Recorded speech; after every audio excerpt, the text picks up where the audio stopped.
কারা কারা চিংড়ি লাভার? আমি তো চিংড়ি মাছ খাই না, তাই চিংড়ি আর লাউ কার পছন্দ চলে আসেন, দাওয়াত রইল।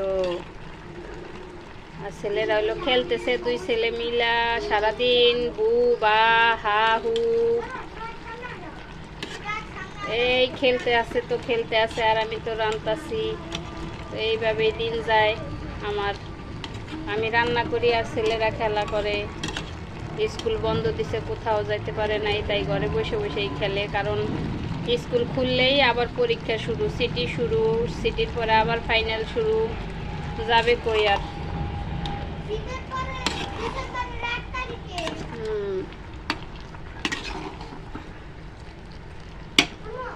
বলো মা। বলছে লাউ গইলে একবারে একটু তো স্কুলে ক্লাস পার্টি হলে দিতে হবে না।